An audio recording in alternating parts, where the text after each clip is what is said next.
Alrighty, we are back inside and not with the crows. So I will continue reading, and if possible, try to get it done all in one set. If not, it might just be two parts at this point. But let's get started. The theater was massive, and in the darkness, it seemed to grow even more cavernous. We were huddled in family groups, hugging each other. Some people were already crying. The colonel walked up on the stage and read out the names of the 61 police officers and cadets who had been kidnapped during the storming of Mitu.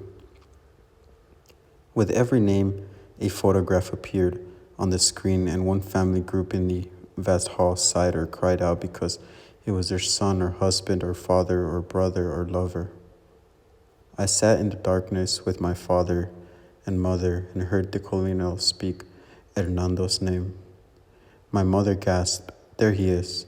His face appeared on the screen, looking like me as always, with the same nose and the same mouth, but this time he was looking back at us from far away, from a place we couldn't reach.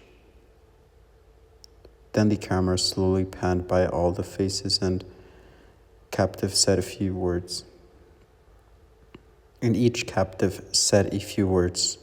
Someone shouted out, my son is alive? What do I do now? My son is out there in the jungle?" When Hernando came on the screen, it was as if everyone else in the theater disappeared, and he was there, only there for us. He was there only for us. "Hello, Mom and Dad. Hello, Mom, Dad, everyone," he said. "I'm doing fine. You don't have to worry. I miss you all very much, but I'll be released soon. Just get on with your lives and don't let your spirits get down because I'm going to be just fine." Hernando's kidnapping has changed everything. It holds all of us hostage. We cannot think about anything else. I don't have conversations with my mother anymore because I know before I begin what she is thinking. The kidnapping colors all my dream. The kidnapping colors all my dreams. When I eat, I think, what is he eating? When I sleep, I think, how is he sleeping? Nothing can be right in our world until he comes back. Hernando left school in 1994 and decided to join the police. He signed on to drive a patrol car. He never imagined he would be in combat. After his initial training, he was supposed to join the highway police cartonnage, in the north. Wait, let me read that. After his initial training, he was supposed to join the highway police in Cartagena in the north. Then the new commander, the commander called the new recruits to a meeting and asked which of them did not want to go to Cartagena.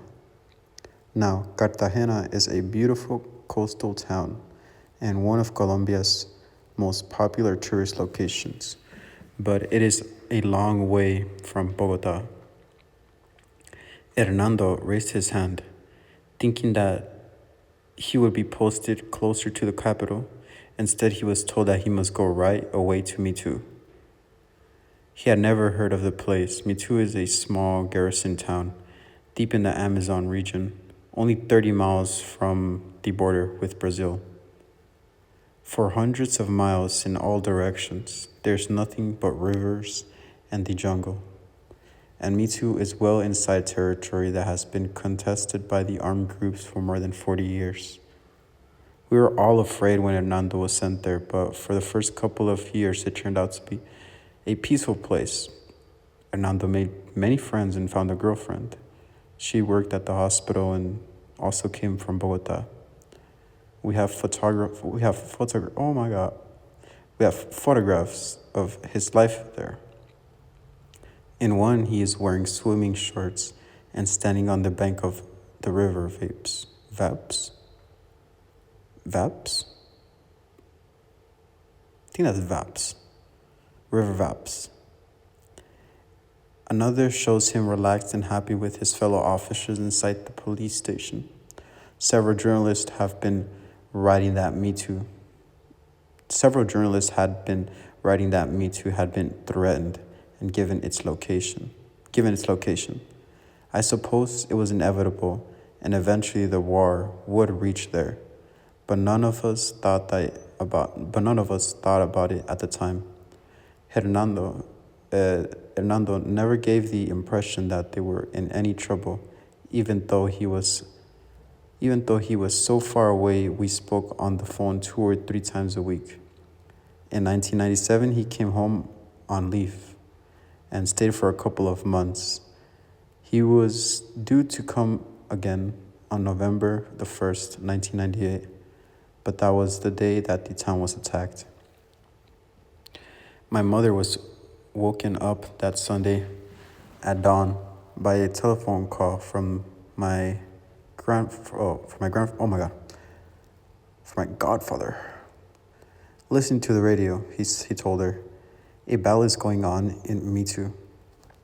My father was away, but my mother woke me up, and we spent the whole day in the house, listening to the radio and waiting for news. My older sister came over and made calls to the Red Cross and other places trying to get information.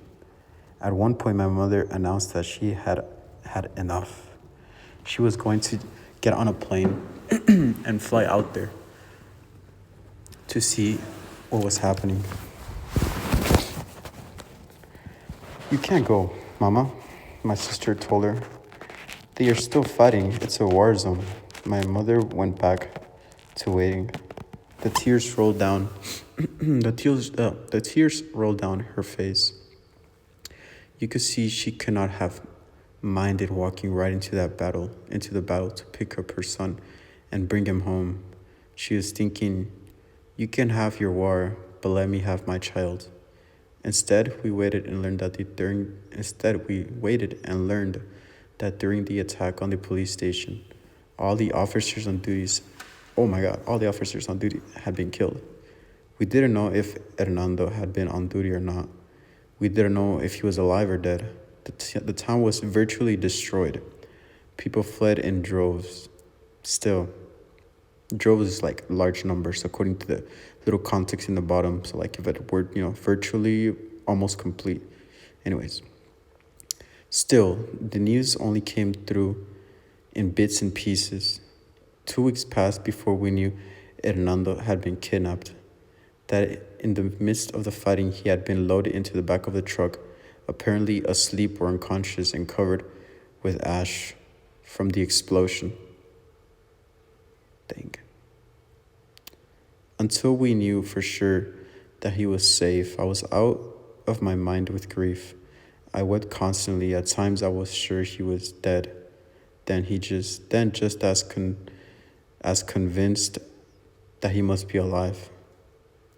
I was sure that he would have been terrified in combat. He didn't belong in the war. I think he hardly understood it. I don't think any of us understand it. I stayed away from school for a few weeks, but then went back, and I didn't tell anyone. I didn't tell anyone what happened. Not my teachers or my friends. I thought they wouldn't understand or care. My teachers only found out weeks later when my mother went to a PTA meeting and told them. Afterwards, they were supportive and sometimes asked if there was news. But I felt as if a gulf had opened up between me and other people who had not been touched directly by the war. I thought they could not possibly imagine what it was like to walk in my shoes. I was involved in the peace movement long before Hernando was kidnapped. In 1995, when I was 10 years old, I joined the Colombian Red Cross as a volunteer and started learning about international human rights. The rights people have to protection during war. the rights of children, and so on. I also became involved in the free air program. I learned about the environment and I learned about the environment, about damage to the ozone layer, recycling, and the problems of deforestation. I became a multiplier, which means I organized seminars at my own and other schools to pass on this information. Through the Colombian Red Cross, I received training in how to work with other young people in entertaining ways. In an entertaining way, using colorful brochures and games that were fun as well as educational. I became much more involved in peace activities in 1997 when I was about 12 years old. This was the year that the Citizens' Mandate was held and a peace was suddenly on everyone's lips. Let me start again. This was the year that the Citizens' Mandate was held and peace was suddenly on everyone's lips. That means suddenly everyone was talking about peace. At the Red Cross, a group of young volunteers were interviewed about our ideas towards peace. Their questions inspired me. I decided that peace was really a state of mind.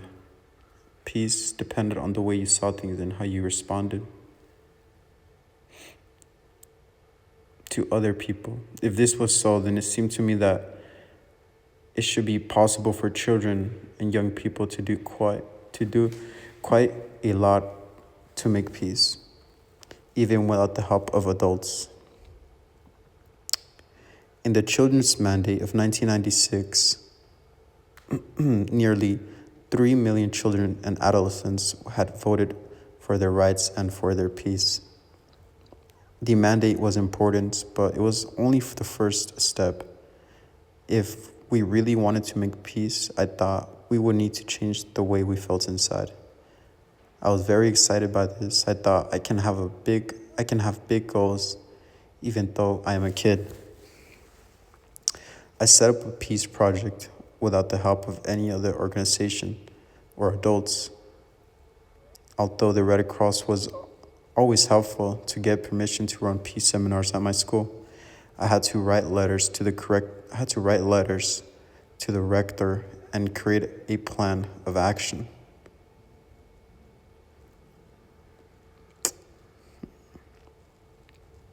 Dang. Showing what I wanted to do, when I wanted to do it, and what the activities would be. Some teachers were doubtful whether other students would be interested, but plenty were. Mostly they were interested in themes like peaceful coexistence within the school and how we could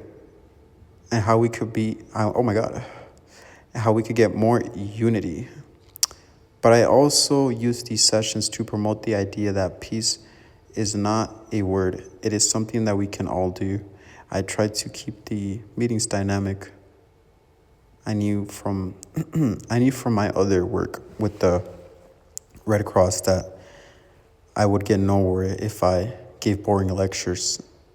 Gradually, I began branching out into other schools and even organized some big meetings where large numbers of students got together to share ideas. Sometimes I was able to help individual students.